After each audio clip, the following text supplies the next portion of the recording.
장윤기 사건, 범행 자체도 끔찍하지만 수사 과정에서 드러난 경찰의 증거인멸 정황들이 더 큰 충격을 주고 있죠. 이 때문에 여권 내에서조차 검찰 보안수사권 폐지를 우려하는 목소리가 공개적으로 나오기 시작했습니다. 오늘 뉴스더에서 정치부 황정민 기자와 이 문제 더 들여다보도록 하겠습니다.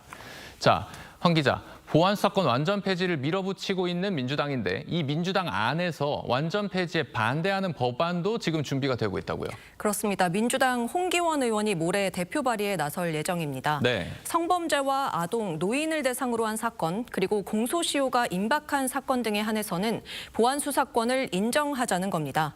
오늘 이석연 국민통합위원장도 지적했듯이 이 보안수사권 폐지 논의가 당권 경쟁과 맞물리면서 졸속으로 이루어지는 데 대한 우려가 적지 않습니다.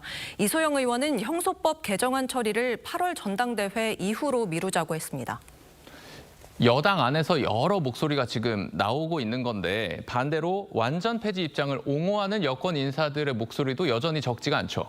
네, 논란이 되는 발언까지 나오고 있는데요. 한번 들어보시죠. 최근에 이제 장윤기 사건 자체로 문제가 될 만한 사건은 맞아요. 근데 이제 이게 왜 이렇게까지 많이 보도되지? 왜냐하면 이런 정도의 사건은 1년에 몇 건씩이나 있는데. 보안 수사권을 존치하려는 검찰이 장윤기 사건으로 언론 플레이를 하고 있다는 주장을 제기한 건데요. 김용민 의원이 4년 전 검찰 직접 수사권 폐지 당시 이 모든 언론과 친검찰 전문가가 비난했던 것과 비슷한 흐름이라고 한 것과 유사한 맥락입니다. 야당에서는 유가족 피눈물을 닦아주진 못할 망정 비극을 난도질하는 야만적 행태라는 강한 비판이 나왔습니다. 그런가 하면 범여권에선 검찰의 언론 플레이를 반대로 권장하는 듯한 발언도 나왔습니다. 보안수사권이 완전히 없는 걸로 그냥 폐지됐다고 쳤을 때 내가 검사면 언론에 알리죠, 바로. 알려서 이거를 지금 경찰이 수사를 안 하고 있다.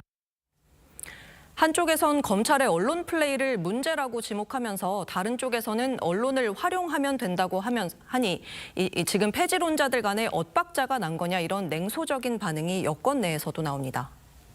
조금 혼란스럽네요. 조금 내부 정리를 미리 하고 이걸 추진했으면 좋겠는데 결국에는 일단 보안수사권 없을 테니까 알아서들 해라. 이런 메시지로 좀 읽힐 수도 있는 거잖아요. 네. 국가의 형벌권 행사 책임을 개인에게 떠넘긴다는 지적도 받을 수가 있겠습니다.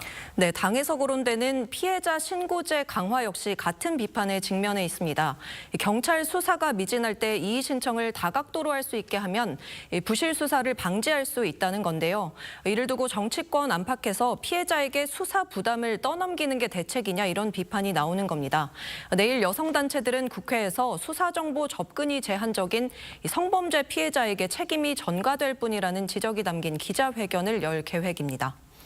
그리고 조금 전에 김어준 씨 발언 관련해서 전해드렸는데 김 씨와 관련한 논란이 또 있죠.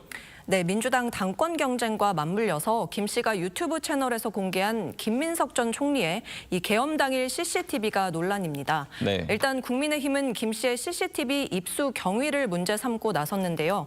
김 전 총리는 김 씨에게 CCTV를 제공한 적이 없다고 했는데 그렇다면 김 씨의 개인정보법 위반이라는 겁니다.